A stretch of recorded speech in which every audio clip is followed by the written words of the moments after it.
د سوشل ویلفیر سوسایټي د نګرام له اړخه د رمضان المبارک په هکله د غونډې اهتمام وکړی شو،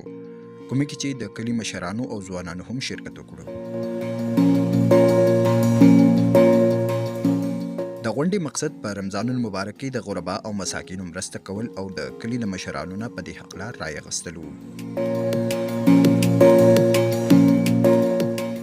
د سوشل ویلفیر سوسایټي د نګرام صدر فرمان علي او راغلي میلمنو میډیا ته په خپلو خبرو کې وویل: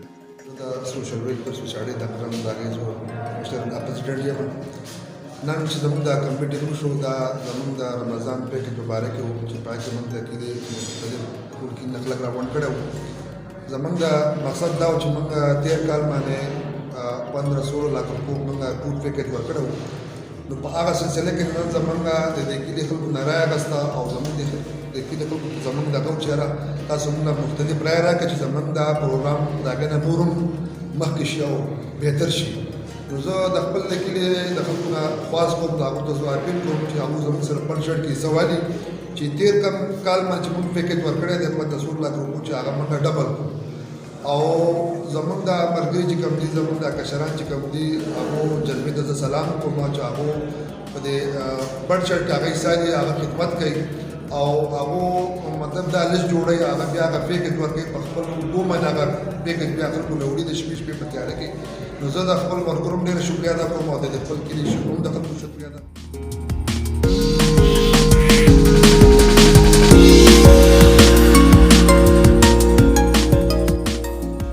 افتخار عبدالله زه د سوشل ویلفیر سوسایټي یو ورکر یم. د سوشل ویلفیر سوسایټي مقصد دا دی چې دلته په کلي کې کم غریبانان دي او خاص کر دا نننی میټینګ چې دا د رمضان په حواله سره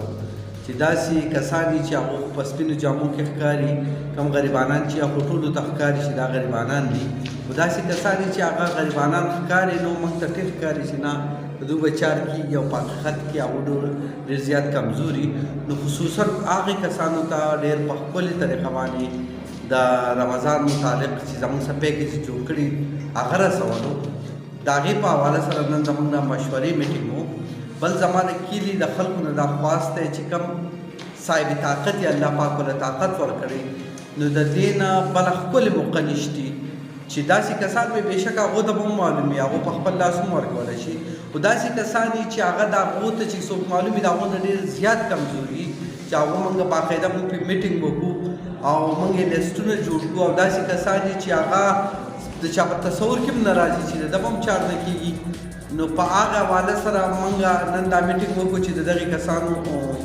ترتیب جوړ کړو. بله خبره دا ده چې زه ټول دا ویډیو چې هر څوک ګوري هغو ته زه خواست کوم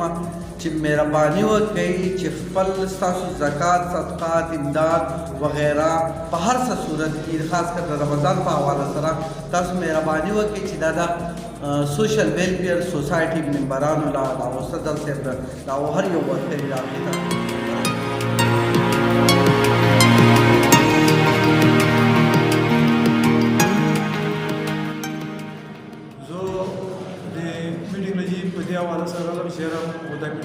کړي دي خو دا داسې یو میټینګ و چې دا د کلي په سطحه باندې و. نو ما ویل چې یاره د کلي د کسانو جذبات هغه وګورو چې یاره دوی دا کارونه زموږ د هلکانو دا کارونه ویني او واوري نو دا به ډېره ښه خبره. نو انشاءالله چې زموږ دا هلکان چې کوم محنت کوي او کوم کارونه کوي نو زه وایم چې لکه دا به د راتلونکي نسل لپاره یو ښکلې یو وظیفه ده او دا همیشه لپاره دا هغه وچلېږي نو ډېر زیات او دوی لکه ډېر په محنت سره او ډېر په طریقې سره په کومه طریقه په کوم انداز باندې چې د راشن کوم تقسیموي نو زه وایم چې داسې یو راشن انشاءالله چې یو سړی خپل زکات یا خیرات ورکوي او هغه به دې کې ورکړي نو زه وایم چې انشاءالله تعالی لکه هغه به بلکل صحیح ځای کې ته رسي په کوم نیت باندې چې هغه ورکړی هغه ځای کې